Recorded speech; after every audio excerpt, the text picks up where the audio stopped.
Kodaikanal Resort Plots for sale. For more information, contact 7667008999. Kavin வந்து திரும்ப தன் உயிர் போனாலும் போகுதுன்னு அவனை கொண்டுட்டான்னாக்கா என்ன சொல்லியிருப்பீங்க நீங்கள்? தப்பு, நீ செத்து போயிடணும்னு சொல்லியிருப்பீங்களா? ஏன் சரி, இதையே நான் இப்போ திருப்பி கேட்குறேன் உங்ககிட்ட. நீங்கள் வந்து நேர்கள் பார்க்கட்டும். ஒருவேளை கவின் சுஜித்தை கொலை செய்திருந்தால் கவினை உயிரோடு விட்டுருப்பாங்களா? காதலும் வீரமும் தமிழருக்கு அழகு. தமிழர்கள் ஆட்சி செய்து ஒரு பொற்கால அரசை வழங்கி கொண்டிருந்த காலகட்டத்திலலாம் காதல் கேள்விக்குள்ளாக்கப்படலை. எப்போ காதல் கேள்விக்குள்ளாக்கப்பட்டிருக்குன்னு நாம் பார்க்க வேண்டியது இருக்குன்னா, பிற மொழியாளர்களுடைய படையெடுப்பு. என் சாதிக்குள்ளே, என் கொத்துக்குள்ளே, என் குலக்குள்ளே தான் நான் வந்து குளத்துக்குள்ளே தான் கொடுப்பேன் அப்படின்னு சொன்னால், அப்போ வந்து நல்லா இல்லைன்னா என்ன பண்ணுவீங்க? வாழ்க்கை நல்லா இல்லைன்னா என்ன பண்ணுவீங்க? நீ என்ன மீறி கல்யாணம் பண்ணுவியா? பார்த்துடலாம். இந்த குடும்பத்தினுடைய பிரச்சனையாக, குடும்பத்தினுடைய அதிகாரமாக இது வெடிக்குது. இந்த சூழலில் சாதி இயக்கங்கள் குடும்பத்தினுடைய பிரச்சனை தலையிடுறாங்க. அப்போ இது சாதி பிரச்சனையாகவும் மாறும். அதுதான் காரணமா? கண்டிப்பாக. அப்போ வந்து நீங்கள் வந்து ஆணவ கொலையை வந்து நீங்கள் பட்டியல் அல்லாதாருக்கான பிரச்சனையாக நீங்கள் அது அப்படி தெரியலாம். சமூகத்தில் இருக்கக்கூடிய பிரச்சனை அது இல்லை. சமூகத்தில் இருக்கக்கூடிய பிரச்சனை நீங்கள் ரஞ்சித் ஏன் பேசலை, மாறி சொல்கிற அவங்க சாதிக்கு பிரச்சனை வரும்போது அவங்க பேசுகிறாங்க. இப்போ பேசினாங்க. ஆமாம், அவங்க சாதிக்கு பிரச்சனை வரும்போது அவங்க வந்து அவங்க சாதிக்கு தான் அமைப்பு வச்சுருக்கிறாங்க. இங்கே மற்ற சாதி சங்கம்லாம் இருக்குதுல்ல, வீர சங்கம், அந்த சங்கம், இந்த சங்கம் வச்சுருக்காங்க. இவங்களாம் ஏன் பேச மாட்டேங்கிறாங்க? ஜாதி சங்கங்களால் அந்த ஜாதிக்குள்ளவே இருக்கிற வர்க்க பிரச்சனையை தீர்க்க முடியாது. அப்புறம் எப்படி அந்த ஜாதியில் இருக்கிற ஒட்டுமொத்த பிரச்சனையை தீர்த்து மற்ற ஜாதிகள்லாம் வாங்கடா அப்படின்னு சொல்ல முடியும்? அப்படி பார்த்தா ராமதாஸ் ஜெயிச்சிருக்கணும். ராமதாஸ் சொல்கிறாரு, ஜீன்ஸ் பேண்ட்டு போட்டுக்கிட்டு கூலிங் கிளாஸ் மாட்டிக்கிட்டு பொண்ணுங்களாம் ஏமாந்துறான்னு. அப்படி ஜீன்ஸ் பேண்ட்டு கூலிங் கிளாஸ்லாம் போட்டு வந்துட்டால் பொண்ணுங்க ஏமாந்துருவாங்களா? இப்படி சொல்வது என்பதே ஒரு சமூகத்தினுடைய பெண்களை இழிவுபடுத்துவது. அவர் என்னமோ இன்னொரு சாதியை இழிவுபடுத்துறாம நினச்சிக்கிட்டு தன் சாதி பெண்களை இழிவுபடுத்திட்டாரு. நீங்கள் என்ன பண்ணிருக்கணும் திருமாவளவனே? அவரே அந்த சமூகத்து பெண்களை இழிவுபடுத்துறாரு. இவர் பதில் சொல்கிறாரு பாருங்க, சரக்கு எங்ககிட்ட தான் இருக்குது, மிடுக்கு எங்ககிட்ட தான் இருக்குது, உங்ககிட்ட அது இல்லை, அதனால உங்ககிட்ட வரல, என்கிட்ட வர்றா. இது எவ்வளோ மோசமான சொல்லாடலோ அதை விட மோசமானது இல்லையா? அப்படின்னா என்ன அர்த்தம்? இப்போ நீ எந்த வகையில் நீ சாதி ஒழிப்பு தலைவராகிட்ட, எந்த வகையில் நீ வந்து சாதி சமூக தலைவராகிட்ட? இப்போ நீங்களாம் வந்து இந்த ஜாதியை ஒழிச்சிடுவீங்க, இந்த ஜாதி மக்களுக்கு விடுதலை வாங்கி கொடுத்துன்னு நினச்சிட்டு இருக்கிறான். அவன்லாம் எப்பேற்பட்ட பாவிங்களாக இருப்பாங்க.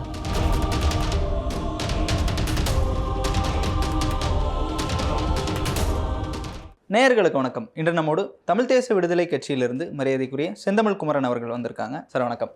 வணக்கம்.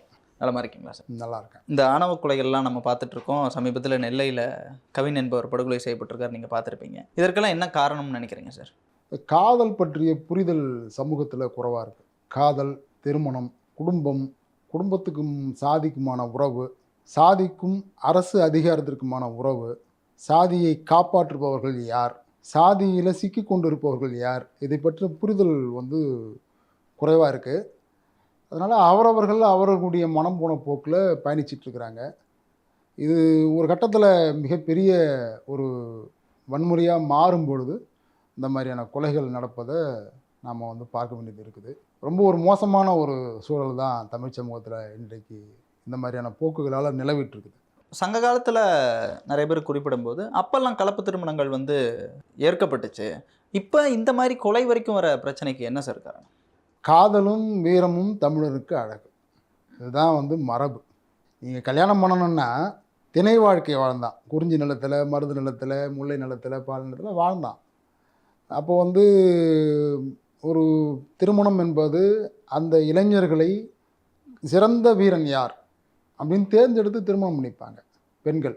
பெண்களுக்கு தேர்வு செய்யும் உரிமை இருந்தது. பெண்கள் தேர்வு செய்வதற்காக தங்களை தயார்படுத்தி கொள்ள கட்டிலம் காளையர்கள் இருந்தாங்க. போய் புலிப்பல் எடுத்துகிட்டு வரணும், இளவட்டக்கல்லை தூக்கணும், இன்னும் பல்வேறு வீர விளையாட்டுக்களை விளையாடி சிலம்பம் ஆடணும், மல்யுத்தம் செய்யணும், வாள் சண்டை போடணும். இப்படியெல்லாம் வந்து தங்களுடைய வீரத்தை காட்டி பெண்களை வந்து பெண்களால் தேர்வு செய்யப்படுவதும் பெண்களை தேர்வு செய்வதுமான அந்த முறைகள் இருந்தது. விருப்ப திருமணங்கள் இருந்தது. அப்படி இருக்கும்பொழுது எப்போ வந்து இந்த காதல் வந்து தமிழ் சமூகத்தில் கேள்விக்குள்ளாச்சு அப்படிங்கிறத நம்ம கவனிக்க வேண்டியது. தமிழர்கள் ஆட்சி செய்து ஒரு பொற்கால அரசை வழங்கி கொண்டிருந்த காலகட்டத்திலலாம் வந்து காதல் கேள்விக்குள்ளாக்கப்படலை. எப்போ காதல் கேள்விக்குள்ளாக்கப்பட்டிருக்குன்னு நாம் பார்க்க வேண்டியது இருக்குன்னா, பிற மொழியாளர்களுடைய படையெடுப்பு, பிற மொழியாளர்களுடைய ஆளுகை எப்போல்லாம் தமிழ்நாட்டில் உருவாயிருக்கோ அப்பொழுதெல்லாம் அவர்கள் தங்களுடைய ராஜ்யத்தை, தங்களுடைய அரச வம்சத்தை, தங்களுடைய படை நலன்களை எல்லாம் பாதுகாத்து கொள்வதற்காக அவர்கள் இது மாதிரியான விஷயங்களை கையாண்டிருப்பாங்களா அப்படிங்கிற கேள்வி நமக்கு வருது. ஏன்னா தமிழர்களுடைய எல்லா பண்பாட்டு விழுமியங்களும் வீழ்த்தப்படுது. அப்படி வீழ்த்தப்படும் பொழுது தமிழர்கள் நிறைய பேர் இடம் விட்டு இடம் பெயர்றாங்க, தொழில் மாறுது, வாழ்வியல் மாறுது, பாதுகாப்புகள் கேள்விக்குள்ளாகும் பொழுது அப்போ வந்து காதல் என்பது அப்போ கேள்விக்குறியாகி இருக்கும். ஏனென்றால் ஒரு பெண்ணை திருமணம் செய்கிறவன் அந்த பெண்ணை கடைசி வரை பார்த்துருப்பானா, ஒரு போர்க்காலங்களில் சண்டை போட்டு அந்த பெண்ணை பாதுகாப்பானான்லாம் அந்த காலத்தில் யோசிச்சிருப்பாங்க இல்லையா. அதுபோல் தமிழுடைய வாழ்வியல் நெருக்கடிகள் உருவாகும் பொழுது ஒருவேளை இவன் திருமணம் பண்ணான்னாக்கா அப்போ ஆணாதிக்க சமூகம் தானே. திருமணம் பண்ணானா இந்த பெண்ணை வந்து கடைசி வரையில் கண்கலாமல் வச்சு பாதுகாப்பானா அப்படின்னு பார்த்து என்ன ஏது என்று தெரிந்து கொண்டு திருமணம் செய்யணுங்கிற முறைக்கு இந்த வாழ்க்கை முறை தள்ளப்பட்டிருக்குது. எந்த வாழ்க்கை முறையில் காதல் இருந்ததோ அந்த வாழ்க்கை முறையிலிருந்து தேர்வு முறை, அரேஞ்சு மேரேஜ்னு சொல்லக்கூடிய தேர்வு செய்யப்பட்ட திருமணத்தை செய்து கொள்ளக்கூடிய வாழ்க்கை முறைக்கு அவன் மாறிட்டான். அப்படி மாறினதுனால தான் காதல் போயிடுச்சு, காதலை ஏற்றுக்க மறுத்துட்டான். ஒருவேளை காதலிச்சா கூட காதலிக்கிறவன் யார், அவன் நல்லவனா கெட்டவனா, கடைசி வரையில் உன்னை வச்சு காப்பாற்றுவானா அப்படிங்கிற கேள்வி வரும். அங்கே தன்னுடைய குழுவை சேர்ந்தவனா, தன்னுடைய குலத்தை சேர்ந்தவனா, அப்படின்னா நீ யாருடைய மகன், யாருடைய உறவுக்காரன், இப்படி தெரிந்து கொள்வது என்பது பாதுகாப்பு தொடர்பானதாக அன்றைக்கி இருந்திருக்கலாம். அப்படி தான் அது மாறி இருக்கும். ஆனால் அதனுடைய பயணத்தில் இன்றைக்கி எங்கே வந்து நிற்குதுன்னா, எவ்வளோ நல்லவனாக இருந்தாலும் சரி, நீ எவ்வளோ படித்தவனாக இருந்தாலும் சரி, எவ்வளோ பெரிய பணக்காரனாக இருந்தாலும் சரி, என் ஜாதிக்காரனாக இருந்தால் மட்டும்தான் நான் உன்னை கல்யாணம் பண்ணுவேன், இல்லைன்னா உன்னை கொண்டுடுவேன்ற மாதிரியான போக்குகள் ஒரு மோசமான இடத்துக்கு நம்ம வந்துட்டோமோன்னு தோணுது. இந்த வாழ்க்கை முறைக்கு நாம் மாறிட்டுருக்குறோமோ அப்படின்னு தோணுது. ஆனால் இதை வைத்து மட்டுமே நாம் முடிவு செய்ய முடியாது. ஏன்னா ஆணவ கொலைகள் ஒன்று நடக்குதுன்னு சொன்னால் 1000 காதல் திருமணங்கள் நடந்துகிட்ருக்கு. ஆமாம் ஆமாம், அதையும் நம்ம மறுக்க முடியாது. ஆணவ கொலையை நாம் வீதியில் வைத்து பேசுகின்ற நாம் தான் அதையெல்லாம் கடந்து திருமணம் செய்து கொண்டு வாழக்கூடிய 1000 காதலர்கள், இணையர்களை கண்டுகொள்ளாமல் போயிட்டுருக்குறோம். எது கண்டுக்கவே இல்லை. எந்த இயக்கங்களாவது, எந்த கட்சிகளாவது, இல்லை எந்த மக்கள் தலைவர்களாவது ஒரு 1000 சாதி மறுப்பு பண்ணவங்கள சேர்த்து ஒரு மேடையில் நிறுத்தி இவருடைய வாழ்க்கை தரம் எப்படி இருக்குது பாருங்கள், நீங்களே குடும்பத்தில் தேர்ந்தெடுத்து கல்யாணம் பண்ணி வச்சா கூட இந்த மாதிரி இருக்காது அப்படின்னு சொல்ல முடியுமா? அப்படி சொல்ல மாட்டாங்க. அப்படிலாம் கண்டுபிடிக்கிறாங்களா முதல்ல யாராவது? அப்படியெல்லாம் அவர்கள் மேலே அக்கறை இருக்கா? அந்த மாதிரியான போக்குகள் இருக்கா இங்கே? அப்படி திருமணம் பண்ணிங்களை பற்றின சிந்தனையாவது இவங்களுக்கு இருக்கா? கல்யாணம் பண்ணி வைக்க வரவங்க கூட கல்யாணத்தை பண்ணி வச்சுட்டு போயிட்டே இருக்கிறான். நான் இப்போ பெரியார் தேடலுக்கு போனால் 3500 புத்தகம், 10,000 நம்ம பில்லு கட்டினாக்கா உங்களுக்கு வந்து கையெழுத்து போட்டு சுயமரியாதை சான்றிதழ் கொடுத்துருவாங்க. 3500 4000 புத்தகம் கொடுத்துருவாங்க. அவன் வெட்டினா நீ வாங்கிட்டு போயிடணும், அவ்வளோதான். இந்த சான்றிதழ் வச்சுக்கிட்டு நீங்கள் என்ன பண்ணுவீங்க? அப்போ இவர்களுக்கு என்ன அக்கறை இருக்குது இதில்? சாதி ஒழிக்கணும், சாதியை வந்து மாற்றி அமைக்கணும்னு சிந்திக்கிறவங்களுக்கு ஆணவ கொலையை பற்றி பேசுகின்ற நாம் அதை கடந்து நடக்கக்கூடிய பல திருமண உறவுகளை பற்றி நாம் வந்து எந்த வகையில் சிந்திச்சிருக்கிறோம்? இதுவரையில் தமிழ்நாட்டில் சாதி மாறி சதி மறுப்பு திருமணம் செய்து கொண்ட பிள்ளைகளுக்கு இடஒதுக்கீடு கிடையாதுங்க.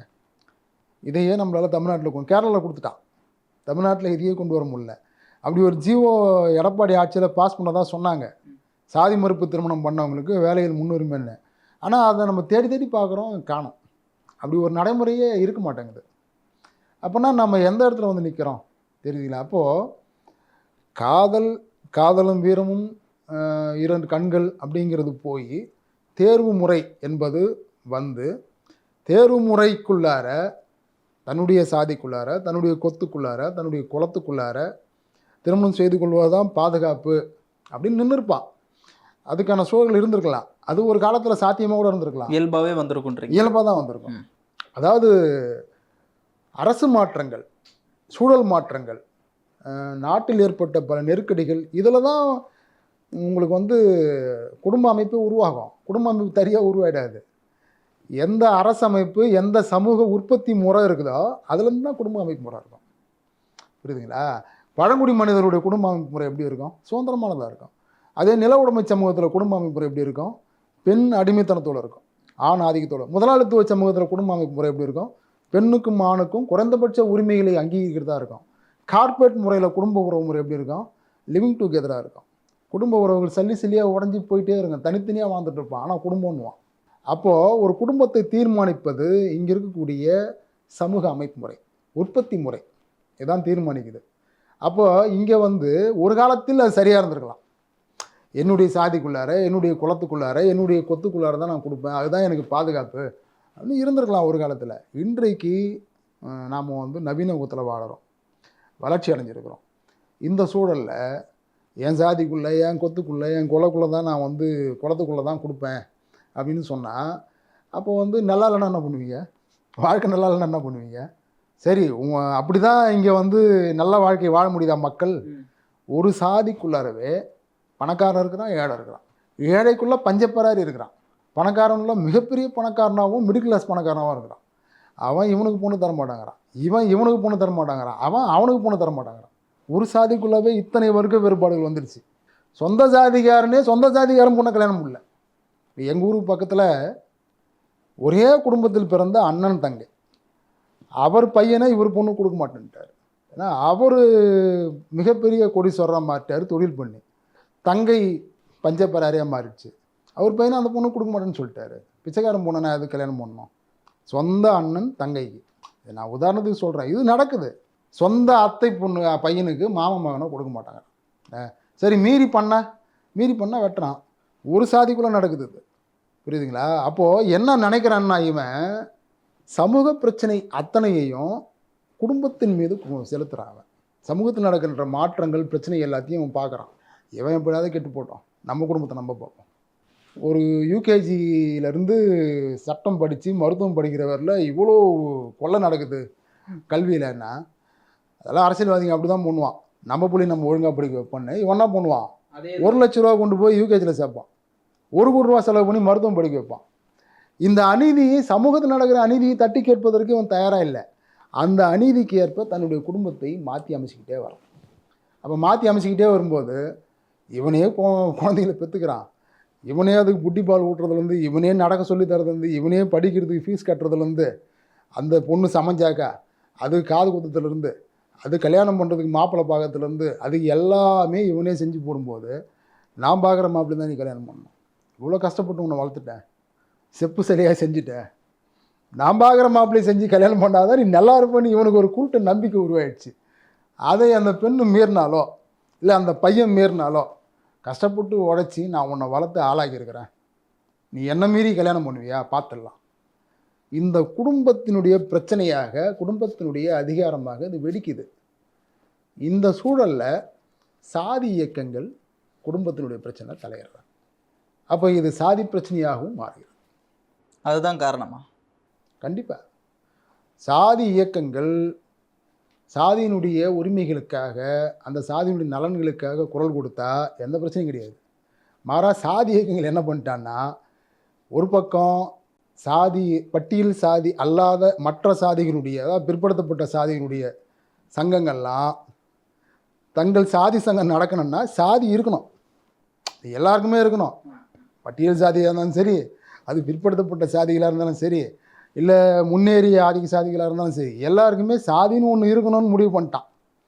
புரியுதுங்களா? யாருக்கும் இங்கே சாதி ஒழிணுன்ற அக்கறைலாம் ஒன்றும் பெருசாக கிடையாது, சாதி இருக்கணும்னு முடிவு பண்ணிட்டான்.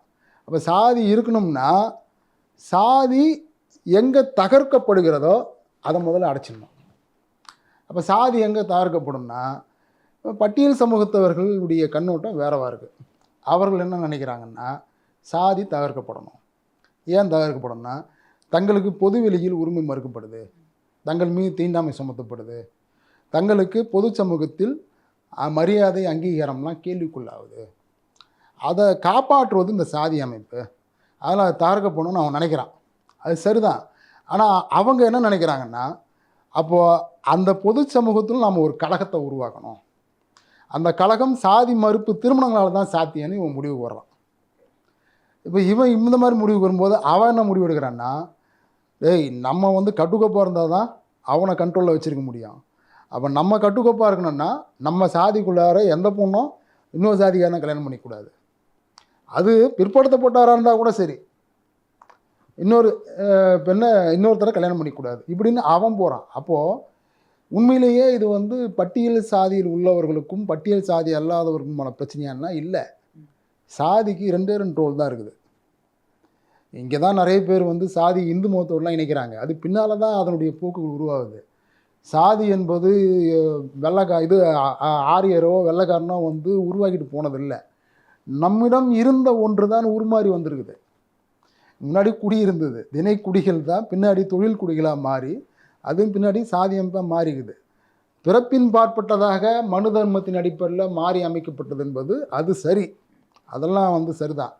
ஆனால் சாதியினுடைய ரோல் என்பது மனு தர்மம் சொன்ன அடிப்படையிலாம் தமிழ்நாட்டில் இயங்கலை. அது ஒரு சாதி படிநிலை அடிப்படையில் மேல் ஜாதி, அதற்கு கீழ் ஜாதி, அதற்கு கீழ் ஜாதி, அதற்கு கீழ் ஜாதி தான் கட்டமைக்கப்பட்டிருக்குது.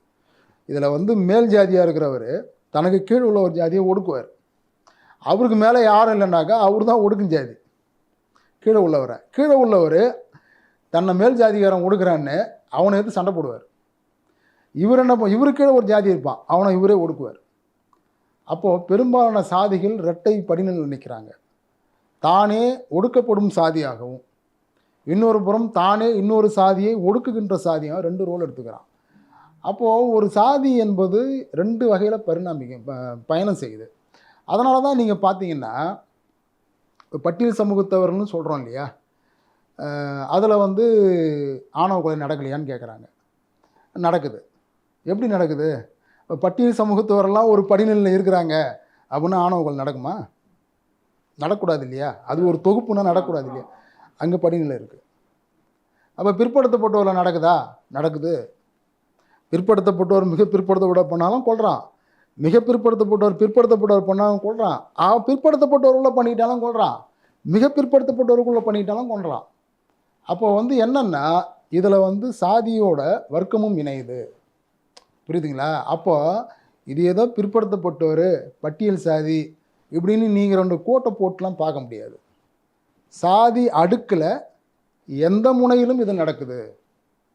ஆக தனக்கு மேல் உள்ளவனை எதிர்ப்பது, தனக்கு கீழே உள்ளவனை ஒடுக்குவது, தனக்கு மேல் உள்ள ஜாதிகாரனை ஏற்றுக்கொள்வது, தனக்கு கீழ் உள்ள ஜாதிகாரனை ஏற்றுக்கொள்ள மறுப்பது. இந்த மனநிலையில் தான் இது நடக்குது. சிலது விதிவிலக நடந்து போகலாம். இப்போ வந்து 2 வருஷம் முன்னாடி கும்பகோணத்தில் ஒரு சம்பவம் நடந்து, இப்போ கூட நடந்தது. பையன் வந்து அதில் வந்து பிற்படுத்தப்பட்ட சமூகம், பொண்ணு பட்டியல் சமூகம், கல்யாணம் பண்ணிக்கிட்டாங்க. அந்த பொண்ணுடைய குடும்பத்தினர்கள் வந்து பையனை கொண்டுட்டாங்க, பொண்ணையும் கொண்டாங்க. இப்போ 2 மாதம் முன்னாடி பையன் வந்து முன்னேறிய சமூகம், அவங்க வந்து முன்னேறிய சமூகமாக பிசியான்னு தெரில, ஆனால் பட்டியல் சமூகம் இல்லை பையன், பொண்ணு பட்டியல் சமூகம். அவனை தான் கல்யாணம் பண்ணிப்போன்னு உறுதியாக நின்றுருக்குது பொண்ணு. அதனால் பொண்ணையே கொண்டுட்டாங்க. இப்போ 2 மாதம் முன்னாடி காட்டுமன்னார்கோவில் அருகில். இதே வந்து பிற்படுத்தப்பட்ட சமூகங்களில் சொந்த சாதிக்குள்ளவே திருமணம் பண்ணதை மறுத்து கொலை செய்யப்பட்டதாக இருக்குது. அப்போ வந்து நீங்கள் வந்து ஆணவ கொலையை வந்து நீங்கள் பட்டியல் அல்லாதாருக்கான பிரச்சனையாக நீங்கள் அது அப்படி தெரியலாம், அது அப்படி அதிகப்படியாக அப்படி இருக்கலாம். அதிகப்படியாக கொல்லப்பட்டது பட்டியல் சமூகத்தை சார்ந்தவர்கள் தான், அதில் மறுக்கிறதுக்கு இல்லை. ஆனால் அது உண்மையான தோற்றம் இல்லை. சமூகத்தில் இருக்கக்கூடிய பிரச்சனை அது இல்லை. சமூகத்தில் இருக்கக்கூடிய பிரச்சனை எந்த சாதியும் எந்த சாதியோடும் உறவு வைப்பதற்கு தயாராக இல்லை. மேல்தட்டு சாதிகள் தான் தன்னை விட கீழே இருந்தாலும் நல்ல நிலையில் இருந்தால் ஏற்றுக்கிறோம். பிராமணர்கள் இருக்காங்க, தன்னை விட கீழானவர்களாக இருந்தால் கூட நல்ல நிலையில் அவன் ஒரு அரசு ஊழியராகவோ இல்லை நல்ல சமூகத்தில் நல்ல நிலை இருந்தால் அவன் அங்கீகரிச்சிடறான். அந்த நிலைக்கு இப்போது சில உயர்ந்த தமிழ் சாதிகளை கூட வந்திருக்கிறாங்க, பக்குவப்பட்டிருக்கிறாங்க. ஆனால் இந்த இடைநிலை சாதிகள் கடைநிலை சாதிகள்கிட்ட அந்த பக்குவம் வரலை. அந்த வராதோட விளைவு என்ன ஆகுதுனாக்கா, இது வந்து தன்னுடைய குடும்பத்தை தான் தானே தீர்மானிக்க முடியுது அப்படிங்கிற ஆணவம், ஆணாதிக்க திமிர், இந்த சாதி அப்படிங்கிற கட்டமைப்பை புரிந்து கொள்ளாத போக்கு, இதெல்லாம் இந்த கொலையில் கொண்டு போய் நிறுத்துது. ஓகே, இந்த மாதிரி கொலைகளுக்கு இப்போ நீங்கள் சொன்னீங்க எல்லா சாதியிலையும் இது நடக்குதுன்னு. ஆனால் இது மீடியாலேயும் சரி, இப்போ தலித் உணர்வாளர்கள்னு சொல்லப்படுறவங்களும் சரி, அவங்கெல்லாம் இந்த கொலைகளுக்கு மட்டும் ஏன் குரல் கொடுக்குறாங்க? அது இப்போ ஒரு விமர்சனமாக இருந்திருக்கு. ஏன் பொது சமூகத்துக்கு நடக்கிற இது பண்ணுறதில்ல? நம்ம கேள்வியே எனக்கு தப்புன்ற நான். அவர்கள் ஏன் இந்த கொலைக்கு மட்டும் குரல், இவர்கள் ஏன் இந்த கொலையெல்லாம் பேசுகிறதே இல்லைன்னு நம்ம கேட்கணும். இப்போ நவீனான்னு ஒரு பொண்ணு விழுப்புரத்தில் வந்து எரித்து கொல்லப்பட்டார். சரிங்களா?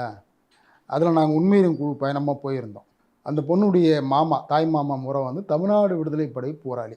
சரிங்களா? ஏழுமலை என்கின்ற அன்று அவங்க யாருன்னா, ராஜகுமார் கடத்தல் வழக்கு முதற்கொண்டு, வெள்ளித்திருப்பூர் காவல் நிலைய வழக்கு, இன்னும் சொல்லப்போனால் சிறைக்குள்ளார காவல் நிலையத்தில் பட்டியல் சமூக பெண்ணை பாலியல் பலாத்காரம் செய்த காவல் நிலையத்தை தாக்கிய வழக்கு கூட சம்மந்தப்பட்டவங்க.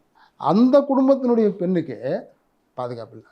இதை வந்து அந்த பெண் சார்ந்த சமூகம் பேசுவதற்கு யோசிச்சது முதல்ல. ஆமாம், அந்த பெண் சார்ந்த சமூகமே பேசுறதுக்கு முதல்ல யோசிச்சுது. அந்த சமூகத்தில் இருந்த முற்போக்காளர்கள் பேசுறதுக்கு யோசித்தாங்க. ஒரு ஆண்டாச்சு, இன்றைக்கி தான் பேச ஆரம்பிக்கிறாங்க. அப்போது ஒரு சமூகத்தில் நடக்கக்கூடிய அல்லது ஒரு சமூகத்திற்கு இன்னொரு சமூகத்தால் இழைக்கப்படக்கூடிய அநீதியை நீ தானே பேசணும். நீ பேச மாட்டேங்கிற. ஏன் பேச மாட்டேங்கன்னா, தனக்கு தன்னை விட கீழே உள்ள ஒரு சாதியால் இழுக்கு நேர்ந்துருச்சு, தொல்லை வந்துருச்சுன்னா பேசுவது என்பது தன்னுடைய சாதிக்கு கௌரவ குறைவு அப்படிங்கிற மனநிலை இங்கே பிற்படுத்தப்பட்டவங்ககிட்ட இருக்குது. நீங்கள் ரஞ்சித் ஏன் பேசலை, மாறி சொல்கிற, அவங்க சாதிக்கு பிரச்சனை வரும்போது அவங்க பேசுகிறாங்க. இப்போ பேசுனாங்க. ஆமாம், அவங்க சாதிக்கு பிரச்சனை வரும்போது அவங்க வந்து அவங்க சாதிக்கு தான் அமைப்பு வச்சுருக்கிறாங்க. அவங்க அதில் தான் மறுப்பு சொல்லியிருக்கிறாங்களா? இல்லை. ரஞ்சித் நீலம் பண்பாட்டு மையம் தான் வச்சிருக்கிறாரு. ஆமாம், அவர் தலித் அரசியல் தான் பேசுகிறாரு. அதில் ஏதாவது நமக்கு சந்தேகம் இருக்குதா? இல்லை. அப்போ அவர் தலித் அரசியலுக்காக, அவர் பேசுகின்ற அரசியலுக்காக தான் அவர் பேசுவார். இங்கே மற்ற சாதி சங்கம்லாம் இருக்குதுல்ல, வீர சங்கம், அந்த சங்கம், இந்த சங்கம் வச்சுருக்காங்க. இவங்களாம் ஏன் பேச மாட்டேங்கிறாங்க? இன்றைக்கி பேச ஆரம்பிச்சிருக்கிறாங்க. ஏன்னா நீங்கள் அரசியலை பேச வேண்டிய இடத்துல பேசலைன்னா அது சமநிலையை உருவாக்கி கொள்ளும். புரியுதுங்களா? அப்போது உங்களுக்கு சமனற்ற போக்கு எங்கே தரமாக இருக்குது?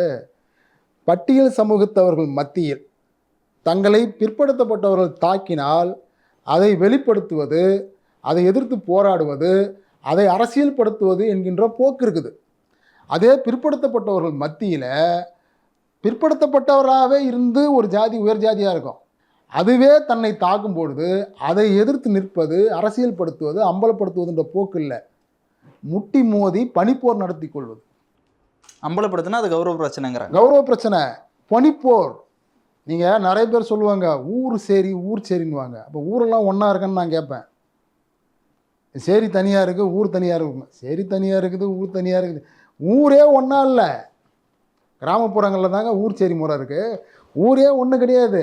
ஒரு ஊரில் ஒரு தெருவில் செட்டியார் இருப்பார், ஒரு தெருவில் முதலியார் இருப்பார், ஒரு தெருவில் ஐயர் இருப்பார், ஒரு தெருவில் வன்னியர் இருப்பார், ஒரு தெருவில் வந்து குயவர் இருப்பார், கம்மாளர் இருப்பார். அவரவர்கள் தெருவுக்குள்ளே தான் அவரவர்களுடைய வாழ்க்கை, அவரவர்கள் தெருவு தான் அவங்கவுங்களுக்கு ஊர். இதில் நீங்கள் ஊருன்னா சொல்கிறீங்க நீங்கள். அப்போ இந்த ஜாதிகாரங்கள்லாம் சேர்ந்து அவங்க நல்லது கெட்டதெல்லாம் முடிவு பண்ணிப்பாங்களா? கோவில் விஷயத்தில் ஊர் விஷயம்னு 2-3 விஷயங்கள் இருக்குது. அதை மட்டும்தான் முடிவு பண்ணுவான். இவன் குடும்ப விஷயத்தை இவன் தான் தீர்மானிப்பான். அவன் குடும்ப விஷயத்தை, அவன் ஜாதி விஷயத்தை அவன் தான் தீர்மானிப்பான். ஒரு சமூகத்தில் 2 பேர் சண்டை போட்டுக்கிறாங்க. உடனே அங்கே இருக்கிற 7 ஜாதிகாரன் சேர்ந்து வந்து மடக்கிடுவாங்களா? எங்களுக்குள்ள நாங்கள் அடிச்சிக்கிறோம், நாங்கள் இன்றைக்கி அடிச்சுப்போம் கூடிப்போம், நீ யார்றா கேட்பானா? கேட்க மாட்டானா? ஊரே பிரிஞ்சு தாங்க இருக்குது. ஜாதின்னு ஒன்று இருக்கிற வரையில் எல்லாமே பிரிஞ்சு தான் இருக்குது. இவங்க தான் கற்பிதமாக சொல்கிறாங்க சேரி தனியாக இருக்குது, ஊர் எங்கே தனியாக இருக்குது? எல்லோரும் தான் தனித்தனியாக இருக்கிறாங்க. சேரிக்குள்ளே மட்டும் ஒன்றா இருக்காங்களா? சேரிக்குள்ளே மட்டும் ஒன்றா இருக்கிறாங்களா? அங்கேயும் ஒன்றா இல்லையே. எங்கேயுமே அவரவர்கள் வாழ்கின்ற சமூகத்தோடு தான் அவரவர்கள் வாழ்க்கையை வாழ்ந்துட்டுருக்கிறான். ஒன்றா இருப்பது போன்ற தோற்றம் இருந்தாலும் கூட ஊருக்கு ஒரு கோயில் இருக்குதுன்னா அந்த கோயிலை தான் அவன் பார்த்துப்பான். அந்த ஊருக்கு தேவையான நல்லது கெட்டதை அவன் முடிவு பண்ணுவான். இவன் குடும்பத்துக்குன்னு வரும்போது அது அவனுக்கு பொது தான். இவனுடைய முக்கியமான விஷயம் இது. அதனால் அவன் அவனுடைய வாழ்க்கையை வாழ்ந்துட்டு இப்படி தான் வாழ்ந்துட்டு வர்றான். அது எப்போ உடையுதுன்னு நகரமயமாக்கலில் உடையுது. நகரமயமாக்கலில் உடையுது, பொருளாதார வசதிகளில் உடையுது, கல்வி வேலை வாய்ப்பில் உடையுது. அப்படி உடையும் போது அவன் மீறுவான். அது மீறுவது என்பது புதிய தலைமுறையினுடைய வழக்கம். அதை வந்து மீறக்கூடாது என்பது பழைய தலைமுறையினுடைய போக்கு. அப்போ அவர்கள் என்ன பண்ணுறாங்கன்னா, இந்த சமூகத்திற்கு இன்னொரு சமூகத்தால் அநீதி இழைக்கப்பட்டால் பேசுறதில்ல. ஏன் பேசினா ஜாதி கௌரவம் குறைஞ்சி போயிடும். நான் தான் சொன்னேன் உங்களுக்கு நவீன பிரச்சனையை பேசலைங்க. ஒரு பொண்ணை எரிச்சு கொன்னாங்க, பேசினா கௌரவ பிரச்சனை, பேசினா கௌரவ பிரச்சனை ஒதுக்கிட்டாங்க. அது பேசியிருந்தால் சமமாக இருக்கும். பேசணும். பேசுவதில் என்ன பிரச்சனைக்குதுன்னா, அப்போது இங்கே வந்து சாதி அப்படிங்கிறத கடந்து பெரும்பான்மையாக இருக்கிறது பிற்படுத்தப்பட்ட மக்கள். சாதி பிரச்சனைகளை பற்றி அவர்கள் பேச வைக்கலைன்னு சொன்னால் நீங்கள் எப்படி சமூகத்தில் சமத்துவத்தை கொண்டு வர முடியும்? புரியுதுங்களா? நான் பேச மாட்டேன், என்னை நீ அடித்தாலும் பேச மாட்டேன், என்னை உதைச்சாலும் பேச மாட்டேன், என்னை கொன்னாலும் பேச மாட்டேன். அசுரன் படத்தில் வர ஆமாம், பேச மாட்டேன். சரி, என்னடா பண்ணுவேன்? உங்க கூட உறவே கிடையாது. புரியுதா உங்களுக்கு? நான் எதுவுமே பேச மாட்டேன், உங்க கூட உறவே கிடையாது, எனக்கு உனக்கும் ஒட்டவே ஒட்டாது. இப்போ அதான் நடக்குது. இப்போ பிற்படுத்தப்பட்டவருக்குள்ளார இன்றைக்கி ஒரு போக்கு உருவாயிருக்கு. என்னென்னா, சரி தலித் அல்லாதாரில் தான் ஏற்றுக்கலாம், அந்த போக்கு உருவாயிருக்கு. இதுவே மாற்றம்ன்ற நான். பிற்படுத்தப்பட்டவருக்குள்ளவே என் ஜாதியில் மட்டும்தான் பொண்ணு கொடுப்பேன், பொண்ணு எடுப்பேன்னு சொன்னவன் அதுலேயாவது ஒரு மாற்றத்துக்கு வந்திருக்கு. இதுவே ஒரு மாற்றம். இந்த மாற்றம் ஏன் இங்கே வரல, எந்த ஜாதியாக இருந்தானடா அப்படின்னு வரல அப்படின்னா உரையாடல்னு நடக்கலை. அந்த உரையாடலை நடத்துவதற்கான அமைப்புகள் இல்லை, ஜனநாயக சக்திகள் இல்லை. நீங்கள் தலித்து என்ஜிஓக்களை வச்சுக்கிட்டு தலித் இயக்கம் நடத்துகிறவங்களை நீங்கள் வச்சுக்கிட்டு என்ன பண்ண முடியாது? இந்த உரையாடல் நடத்த முடியாது. ஏன் நடத்த முடியாதுன்னா, இந்த உரையாடல் நடத்துவதற்கு யார் திரும்ப தேவை? 2 பேரும் இணக்கப்பட்டு வாழணுங்கிற அக்கறை உள்ளவர்கள் தான் தேவை. பிற்படுத்தப்பட்ட ஜாதி சங்கங்களுக்கு தலித்துகளோட இணையணுன்ற அக்கறை கிடையாது. தலித்து என்ஜிஓக்களுக்கு பிற்படுத்தப்பட்டவர்கள் இணையன்ற அக்கறை இருக்காது. அப்புறம் எப்படி உங்களுக்குள்ள உரையாடல் நடத்தி ஒன்றா சேர்ந்துருவாங்க நம்ம பார்க்க முடியும்? ஜாதி சங்கம் ஜாதி சங்கம் தான், அது எங்கே நடத்தினாலும் ஜாதி சங்கம் தான். ஜாதி சங்கங்களால் அந்த ஜாதிக்குள்ளவே இருக்கிற வர்க்க பிரச்சனையை தீர்க்க முடியாது. அப்புறம் எப்படி அந்த ஜாதியில் இருக்கிற ஒட்டுமொத்த பிரச்சனையை தீர்த்து மற்ற ஜாதிகள்லாம் வாங்கடா அப்படின்னு சொல்ல முடியும்? அப்படி பார்த்தா ராமதாஸ் ஜெயிச்சிருக்கணும். ராமதாஸ் என்ன பண்ணாருன்னா, அந்த இளவரசன் திவ்யா பிரச்சனையை வச்சுக்கிட்டு தமிழ்நாடு முழுக்க போய் பிற்படுத்தப்பட்டோர், அதாவது தலித் அல்லாத கூட்டமைப்புன்னு ஒரு கூட்டமைப்பு கட்டினார். அப்படி கட்டினாருனாக்கா இப்போ அவர் தானே கதாநாயகன் தமிழ்நாட்டுக்கு. ஜாதி வெறி பிடித்த தமிழகமேலாம் இன்றைக்கி நிறைய பேர் எழுதுகிறாங்கல்ல. அப்போ ஜாதி வெறி பிடித்த தமிழகத்துக்கு தலித் அல்லாதார் இயக்கம் கட்டின ராமதாஸ் தானே தலைவராக வந்திருக்கணும், அவர் தானே சீஃப் மினிஸ்டராக இருக்கணும். ஏன் அவளை? அதெல்லாம் நடக்காது. அது அவருக்கும் தெரியும். அவரும் ஒரு அரசியல் காய் நகர்த்தினார். இப்போ கூட கிருஷ்ணசாமி சொல்கிறாரு, இதெல்லாம் ராமதாஸ் தான் இதெல்லாம் காரணம்னு. சமூக அமைப்பு முறை இங்கே சிக்கலாக இருக்குது. சமூக அமைப்பு முறை சிக்கலாக இருக்குது. அந்த சமூக அமைப்பு முறை சாதிய சொத்துடைமையோடு இணைக்கப்பட்டிருக்குது. சாதிய சொத்துடைமை ஆண் ஆதிக்கத்தோடு இணைக்கப்பட்டிருக்குது. புரியுதுங்களா? சாதி அழிந்து கொண்டிருக்கிறது. அழிந்து கொண்டிருக்கக்கூடிய சாதியை காப்பாற்றுவதற்காக அந்தந்த சாதியிலிருந்து ஆபத் பாண்டவர்கள் உருவாகி கொண்டிருக்கிறார்கள். அவங்க சாதியை காப்பாற்றுவதற்கு கொலையும் செய்வார்கள். அது ஒடுக்கப்படுபவனின் கொலையா ஒடுக்கப்படுகின்றவனின் கொலையாங்கிறது தான் இங்கே பார்க்கணும். எங்கே வேணாலும் நடக்கலாம், எங்கே வேணாலும் நடக்கும். அந்த கொலையில் நீங்கள் எங்கே நியாயத்தை பார்க்க முடியும்னா, அது ஒடுக்குபவனின் கொலையா ஒடுக்கப்படுகின்றவன். சுஜித் செய்வது ஒடுக்குபவனின் கொலை. அவன் ஒடுக்குறான் கவினை. கவின் திருப்பி சுஜித்தை வெட்டியிருந்தா அது சரிதானே? கவின் வந்து திரும்ப தன் உயிர் போனாலும் போகுதுன்னு அவனை கொண்டுட்டான்னாக்கா என்ன சொல்லியிருப்பீங்க நீங்கள்? தப்பு, நீ செத்து போயிடணும்னு சொல்லியிருப்பீங்களா? மாட்டோம். ஆமாம், சரியாக தான் பண்ணியிருக்கிறான். அதானே நம்ம இது பண்ண முடியும். சரி, இதையே நான் இப்போ திருப்பி கேட்குறேன் உங்ககிட்ட. நீங்கள் வந்து நேர்கள் பார்க்கட்டும். நான் கேட்குறேன், ஒருவேளை கவின் சுஜித்தை கொலை செய்திருந்தால் கவினை உயிரோடு விட்டுருப்பாங்களா? மாட்டாங்க. கவின் படுகொலையாகி 5 நாட்கள் அவங்க கோரிக்கை முழுசாக நிறைவேறவே இல்லை. என்ன கோரிக்கைன்னு எல்லாருக்கும் தெரியும்.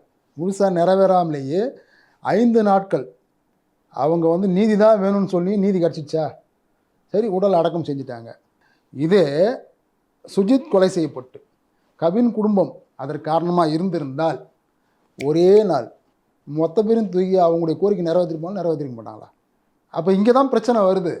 இங்கே இருக்கக்கூடிய சாதிய கட்டமைப்பை இந்த அரசு காப்பாற்றி கொண்டு இருக்கிறது. அரசுன்னா யாருன்னு நீங்கள் கவனிச்சிக்கணும்.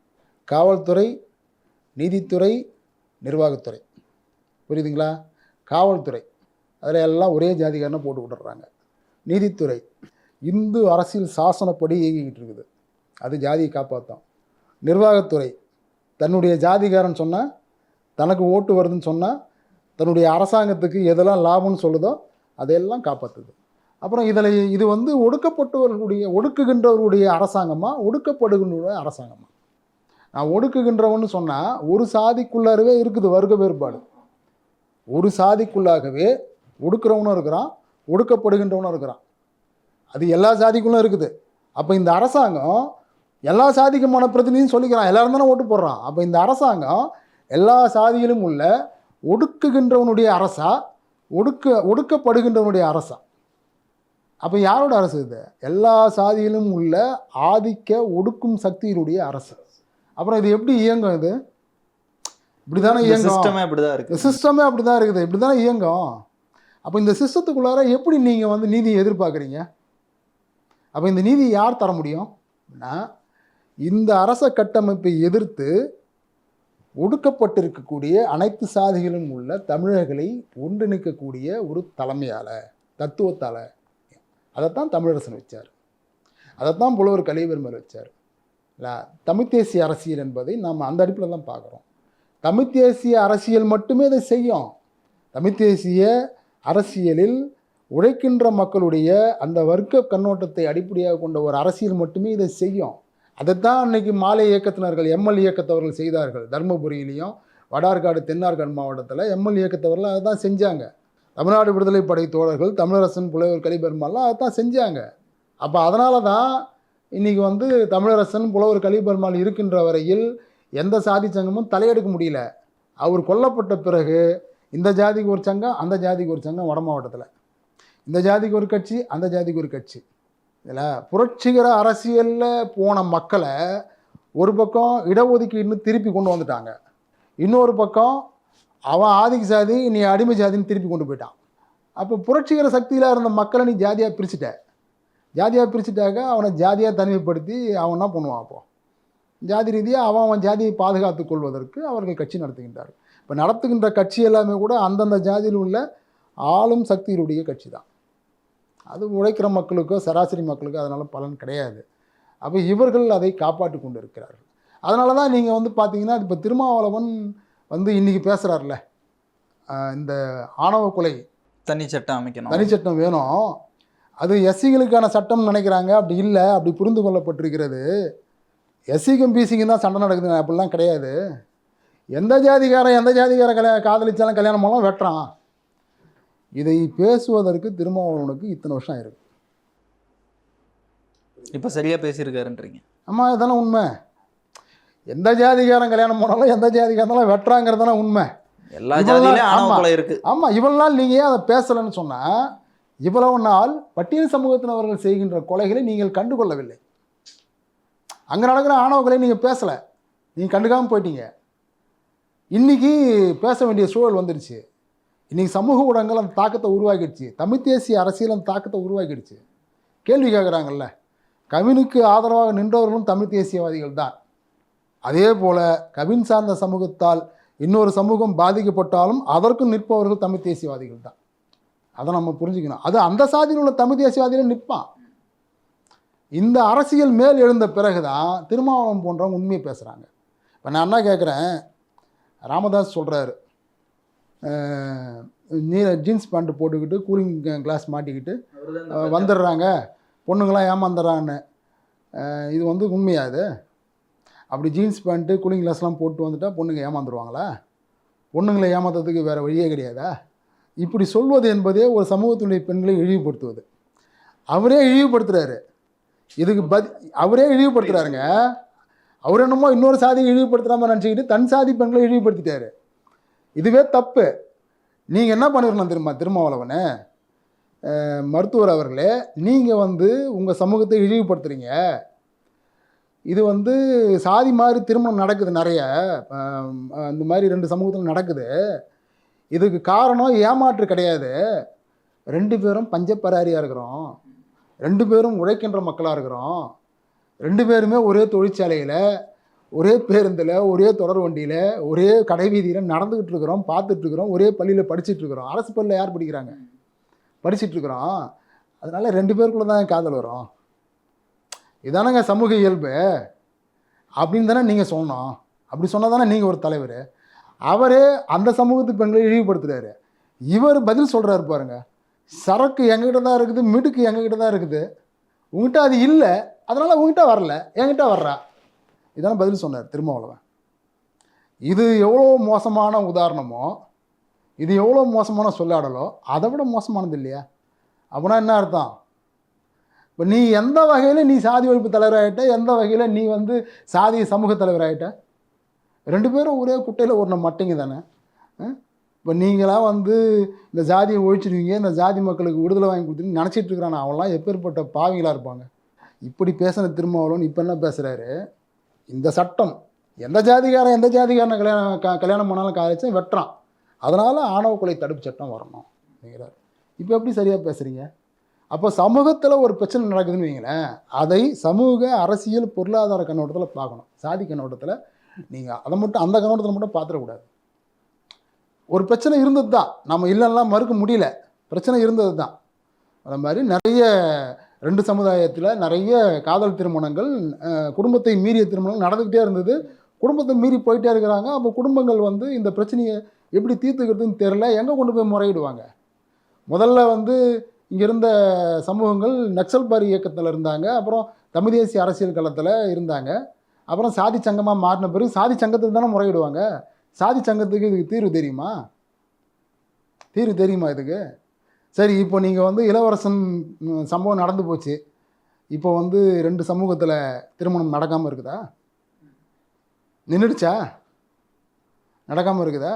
ஒரு வருஷத்துக்கு எத்தனை திருமணம் நடக்குது தெரியுமா? இதை ஒட்டுக்கொள்ளுகின்ற அந்த நேர்மை 2 பேருக்கும் இருக்கா? நீங்கள் சொல்கிற மாதிரி இவங்கெல்லாம் ஜீன்ஸ் பேண்ட்டை பார்த்து கல்யாணம் பண்ணிக்கிறாங்களா, இல்லை சரக்கு முடுக்க பார்த்து கல்யாணம் பண்ணிக்கிறாங்களா?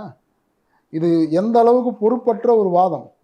இந்த வாதங்கள் சமூகத்தில் மக்கள் மத்தியில் குற்ற உணர்வை உருவாக்கி இருக்கிறது. புரியுதுங்களா? சாதி ஒழிப்பது என்பது சாதி மாறிய திருமணங்களால் தான் என்பது ஒரு மூட நம்பிக்கை. இந்த மூட நம்பிக்கை சில பேருடைய மண்டையில் இருக்குது. அதே போல் சாதி மாதிரி காதலிச்சா நம்ம சாதியை காப்பாற்றவே முடியாது என்பதும் மூட நம்பிக்கை. நீ எதை செஞ்சாலும் சாதியை காப்பாற்ற முடியாது, நீ செய்வதெல்லாம் செய்து கொண்டிருந்தாலும் சாதியை ஒழிக்க முடியாது. சாதி ஒழிப்பு என்பது சாதி ஆதிக்க ஒழிப்பு தான் இன்றைய சூழலில். ஒரு புரட்சிகர அரசியல் உருவாகும் பொழுது தான் நீங்கள் நினைக்கக்கூடிய அரசை உருவாக்க முடியும். சீமான் அவர்கள், நாம் தமிழர் சீமான் அவர்கள் கூட, நான் ஆட்சிக்கு வந்தால் அவனுடைய ரேஷன் கார்டை கட் பண்ணுவேன், அவனுக்கு ஒரு தலைமுறைக்கு வேலை இல்லைன்னு சொல்லுவேன், அவனுக்கு அதை பண்ணுவேன் இதை பண்ணுவேன். நீங்கள் ஆட்சி போன பிறகு இன்னொருத்தன் வந்தால் அதை கொடுத்துருவான்ல. சமூக கட்டமைப்பு மாற்றப்பட வேண்டும். சமூக கட்டமைப்பு எப்படி இருக்குதுன்னு சொல்லுங்கள். நீங்கள் என்ன கேட்குறேன்னா, ஒரு சின்ன விஷயந்தான் கேட்குறேன். தமிழ்நாட்டில் ஜெயலலிதா எப்படிங்க முதலமைச்சரானாங்க? கருணாநிதி எப்படி முதலமைச்சரானார்? எம்ஜிஆர் எப்படி முதலமைச்சரானார்? ஏன் சசிகலாவில் ஆக முடியல? ஏன்னா சசிகலா தான் மிகப்பெரிய திருடி, இவங்களாம் ரொம்ப யோகியமா? சொல்லுங்கள். தமிழர்கள் சாதி சண்டை வட்டார அடிப்படையில் போட்டுக்கிட்டே இருக்கிறான். நீண்ட காலமாக நடந்துகிட்டு இருக்குது. இந்த சண்டைக்கு வந்து விஜயநகர பேரரசு காரணம், சோழர்கள் காரணம்னு ஒருத்தர் சொல்கிறாங்க. அது நம்ம தனி கதை. ஆனால் இன்றைய சூழலில் சாதி சண்டை என்பது வட்டார சண்டையாக மாறிடுச்சு. எங்கள் ஏரியாவில் நான் தான் பெரிய ஜாதி, நாங்கள் தான் ஒன்றியம், நாங்கள் தான் எம்எல்ஏ, நாங்கள் தான் எம்பி, அதுக்கு மேலே அவ்வளோதான் உன் ஜாதி. எந்த ஜாதியும் முதலமைச்சராக மாற முடியாது. ஏன்னா நீ சண்டை போடுறது அங்கே தான். புரியுதுங்களா உங்களுக்கு? இப்போ தென்காசியில் இசக்கி ராஜாவை யாராவது பேசியிருக்கிறார் கிருஷ்ணசாமியை பார்த்து, நீ இந்த மாதிரிலாம் ஜாதி துவேஷம் பண்ணுறன்னு தானே தென்காசியில் உன்னை தோக்கடிச்சுன்றாரு. தென்காசியில் தான் தோக்கடிக்க முடியும். அவர் வேறு இடத்துல போய் நின்னாக்கா தோக்கடிக்க முடியுமா? நீ ஜெயிச்சிட முடியுமா தென்காசியில்? அப்போது பிரச்சனை தெரியுதா உங்களுக்கு? வட்டார சண்டை அதிகபட்சம் ஒரு ஊருக்குள்ளார எங்கள் தலைவர் இருக்கணும், எங்கள் தொகுதிக்குள்ளார எங்கள் எம்எல்ஏ இருக்கணும். தமிழ்நாட்டில் எங்கால் இருக்கணும்னு நினைக்க முடியுமா? முடியவே முடியாது. ஏன்னா வட்டார சண்டை இங்கே பெருசாக இருக்குது. எப்படி அங்கே மேலே வட்டார சண்டைக்குள்ளார நீ சமரசமே ஆகலை. உன்னால் உங்கூட இருக்கிற இன்னொரு ஜாதிக்காரனை அனுசரிச்சே போக முடியல. அதிகாரத்தையே பகிர்ந்துக்கு தெரில உனக்கு. 2 பேரும் கூமுட்டைங்களாக இருக்கிறீங்க, தர்தலைங்களாக இருக்கிறீங்க. ஒரு இடத்துல 10 கவுன்சிலர் சீட்டுங்க. 10 கவுன்சிலர் சீட்டில் எவன் பெரும்பான்மை வேணாலும் அவன் தாங்க தலைவர். 10 கவுன்சிலரில் 4 பேர் வேறு ஜாதிக்காரன், 4 பேர் இன்னொரு ஜாதிக்காரன், 2 பேர் ஒரே ஜாதிக்காரன்னா இவனுக்குள்ளே ஒரு ஒற்றுமை கிடையாது. நம்மலாம் தமிழன் தான்டா, இந்த வருஷம் நீ இருந்துக்க, அடுத்த வருஷம் நான் இருந்துக்கிறேன்ற அதிகார பகிர்வே கிடையாது இவனுக்கு. அதில் எது டேமினேட் பண்ணுற ஜாதியோ அது எல்லாரையும் விலைக்கு வாங்கும். விலைக்கு வாங்க முடியாத ஜாதி அது எண்ணிக்கை அதிகமாக இருந்தாலும் விலை போயிடும். அப்போ வட்டார சண்டை என்பது இங்கே நடந்துக்கிட்டே இருக்குது. இவனுடைய அதிகார சண்டையே ஒரு தலைவர் எம்எல்ஏ லிஸ்ட்டோட முடிஞ்சு போச்சு. அப்போ மேலே முதலமைச்சர் சீட்டுக்கு யார் வர முடியும்? இந்த ஜாதியை சேர்ந்த எவனுமே வர முடியாது. முதலமைச்சர் வேட்பாளராக ஒரு வன்னியர் நின்னா அதை பட்டியல் சமூகத்தை சார்ந்தவங்க ஏற்றுக்க மாட்டாங்க. ஒரு பட்டியல் சமூகத்தவர் நின்னா வன்னியர்கள் ஏற்றுக்க மாட்டாங்க. ஒரு முக்குளத்தோர் நின்னா பல்லர்கள் ஏற்றுக்க மாட்டாங்க. ஒரு பல்லல் வந்தால் முக்குளத்தோர் ஏற்றுக்க மாட்டாங்க. இவங்க தான் போராடுற ஜாதிகளாக இருக்கிறாங்க. சரி, அப்புறாணியாக இருக்கிற முத்திரையர் வந்தால் ஏற்றுப்பாங்களா? முத்திரையர் வந்தால் மற்றவங்க ஏற்றுக்க மாட்டான். நீ என்ன எம்மத்தம் கூட்டம் இருக்கிற நீ வந்துடுவியான்னுவான். புரியுதுங்களா? அப்போது சாதி சண்டை என்பது வட்டார அடிப்படையில் நிகழ்ந்து கொண்டிருக்கிறது. அந்த வட்டார அடிப்படையில் தான் இன்றைக்கு கொலைகளும் இது போன்ற சாதிய பூசல்களும் நடந்து கொண்டிருக்கின்றன. இந்த வட்டார அடிப்படையில் இருக்கக்கூடிய சாதிய சண்டைகளை வட்டார அடிப்படையிலான சண்டையாக நீங்கள் நீடித்து வைத்திருப்பது தான் திராவிட அரசியல், இந்திய அரசினுடைய போக்கு. நீ அங்கே இருக்கிறவரில் நீ தான் ராஜா. புரியுதுங்களா? இப்போ கவின் கொலை அதை ஆதரித்து எதிர் சமூகத்திலிருந்து அந்த கொலை செய்த அந்த பையனுடைய சமூகத்திலிருந்து நிறைய பேர் அதை ஆதரித்து போட்டுக்கிட்டே இருக்கிறான். ஆமாம், இன்ஸ்டாகிராமில் கமெண்ட்ஸ்லாம் போட்டுக்கிட்டே இருக்கிறான். ஒரு முதலமைச்சராக உன்னுடைய பிரதிநிதி இருந்தால் போட முடியுமா? சொல்லுங்கள், போட முடியுமா? அப்படி ஒரு வேளை போட்டால் முதலமைச்சராக உங்களால் நிற்க முடியுமா? அப்போ நீங்கள் ஒரு தேசிய அதிகாரத்துக்கு வரணும்னா என்ன பண்ணணும்? தமிழ்நாட்டில் உள்ள அத்தனை சாதிகளையும் அரவணைக்க தெரிந்தவர்களாக இருக்கணும். இப்போ எம்ஜிஆர் வந்தார், கருணாநிதி வந்தார், இவங்களாம் சண்டை போட முடியாது. இவங்களால் மற்ற ஜாதிகாரன்ட்ட சண்டை போட முடியாது. அதனால் இவங்களாம் அரவணைச்சிட்டு போயிடறாங்கன்னா சூழ்ச்சி செய்கின்றார்கள். அப்போ இவங்க ஆட்சியை காப்பாற்றிக்கிது என்ன பண்ணுறாங்க? அந்த சாதிலாம் சண்டை போடுறவர்கள தான் நம்ம ஆட்சி இருக்க முடியும். அவன் ஒன்றாயிட்டான்னா நம்ம ஆள முடியாது. அந்த போக்கை உருவாக்கி வச்சிருக்கிறான். அதனால் தமிழர்களுடைய அரசியல் சண்டை என்பது வட்டார சண்டையாக நிற்கிறது. அந்த வட்டார அதிகார சண்டை என்பது சாதிய சண்டையாக நிற்கிறது. அந்த சாதிய சண்டை என்பது சாதிகளுக்குள் இணக்கத்தை ஏற்படுத்தவில்லை. இங்கேயே நீ சண்டை போட்டு இங்கேயே நீ தோற்று போயிட்டு இருக்கிற. யார் ஜெயித்தாலும் தோல்வி அடைந்து கொண்டே இருக்கிறார்கள் தமிழர்கள் அதிகாரத்தை வெல்வதில். அப்போ இதையே உன்னால் தீர்த்துக்க முடியலன்னா நீ எப்படி தேசிய அதிகாரத்துக்கு வரப்போகிற? வரவே முடியாது. அப்படி சாதி சண்டை போட்டுக்கிட்டே இருக்கிறவரில் உன்னால் தேசிய அதிகாரத்துக்கு வரவே முடியாது. தேசிய அதிகாரத்துக்கு வரணும்னா தமிழ் சாதிகளை, தமிழ் சமூகங்களை அரவணைக்கின்ற போக்கு உருவாகணும். அந்த போக்கு எப்போ உருவாகுதோ அப்போ தான் நீ வர முடியும். இந்த சமூக அமைப்பு முறை சிக்கலாக இருக்குது. இந்த சமூக அமைப்பு முறையை புரிஞ்சுக்கிட்டு நீங்கள் வேலை செஞ்சாதான் இதை மாற்றி அமைக்க முடியும். இல்லைன்னா ஆணவ கொலை தடுப்பு சட்டம் வந்தாலும் கொலை நடக்கும். புரியுதுங்களா? அது வந்தாலும் கொலை நடக்கும். நீங்கள் எப்படி பிசிஆர் வன்கொடுமை தடுப்பு சட்டம் இருக்குது, அதுக்காக தீண்டாமை வன்கொடுமை தவறுகள் நடக்காமல் போயிடுதா? தவறுதலாக பயன்படுத்தப்பட்டாலும் சரியானதுக்கு பயன்படுத்த மாட்டேன்றானே. இப்போ யூடிசிங் வழக்கு மிகப்பெரிய வழக்கு இருக்குது, அதுக்காக யூடிசிங்கும் நடக்காமல் போயிடுதா? போக்சோ வழக்கு இருக்குது, அதுக்காக அந்த குற்றங்கள் நடக்காமல் போயிடுதா? சட்டம் என்பது குற்றத்தை தடுப்பதற்காக அல்ல. சட்டம் என்பது ஒரு சமூகத்தில் குற்றம் நடப்பதை தடுப்பதாக காட்டுவதற்கு தான். சமூக அமைப்பு தான் தங்களை தற்காத்து கொள்ளணும். சமூக அமைப்பில் இது பற்றி வாதம் வரணும். இந்த சமூக அமைப்புக்குள்ளே இப்படி தான் நடக்கும். இதை தமிழ் தேசியவாதிகளாக இருக்கின்றவர்கள் உணர்ந்து கொண்டு இதை ஒரு உழைக்கின்ற மக்களுடைய மார்க்சிய கண்ணோட்டத்தில், உழைக்கின்ற மக்களுடைய கண்ணோட்டத்தில் அணுகணும். இது சாதி சண்டை என்பது தமிழர்களுக்குள் நடக்கிற சண்டை. நீங்கள் தமிழ்நாட்டில் இருக்கக்கூடிய பிற மொழியாளர்கள்ட்ட இந்த சாதி சண்டை இல்லை. அவர்கள் சாதி சண்டை போடாததுனால அவர்கள் அதிகாரத்தை நோக்கி போயிட்டுருக்கிறான். தமிழர்களாக இருக்கக்கூடிய உயர் சாதியினர்கிட்ட சில பேர்கிட்டையும் சாதி சண்டை இல்லை, அவர்களும் அதிகாரத்தை நோக்கி போயிட்டே இருக்கிறான். எப்போ நீ சண்டையை விடுறையோ அப்போ தான் நீ அதிகாரத்தை நோக்கி போய் கொண்டு வர முடியும். இதை நம்ம உண்மையாக உணர்ந்துக்கணும். ரெண்டாவது, ஒரே பகுதிக்குள்ளார ஒரு காவல்துறை எந்திரம், அரசு எந்திரம் எல்லாமே ஒரே சமூகமாக இருக்குது இல்லையா? இதுவே மிகப்பெரிய தப்பு. இதையெல்லாம் இந்த திராவிட அரசு அனுமதித்திருக்கிறது, ஊக்குவிக்குது. இதெல்லாம் தெரியுது. அவர்கள் தான் இந்த அரசாங்கத்தை, ஒரு முதலமைச்சரை கண்டனம் கூட தெரிவிக்க விடாமல் தடுத்திருக்கிறார்கள். புரியுதுங்களா? அப்போ ஒரு கட்சியினுடைய மாவட்ட செயலாளர் அப்படின்னா அவர் யாராக இருக்கிறார் பாருங்கள். ஒரு கட்சியினுடைய மாவட்ட செயலாளர் யாராக இருக்கிறார்? ஒரு கட்சியினுடைய மாவட்ட செயலாளரும் ஒரே சாதி. 10 கட்சி இதுன்னா 10 கட்சியினுடைய மாவட்ட செயலாளரும் ஒரே சாதி. அந்த மாவட்டத்தில் ஒரு எஸ்பி இருக்காருன்னா அவரும் அதே சாதி. ஒரு இன்ஸ்பெக்டர் இருக்காருன்னா அவரும் அதே சாதி. ஒரு உளவுத்துறை அதிகாரினா அவரும் அதே சாதி.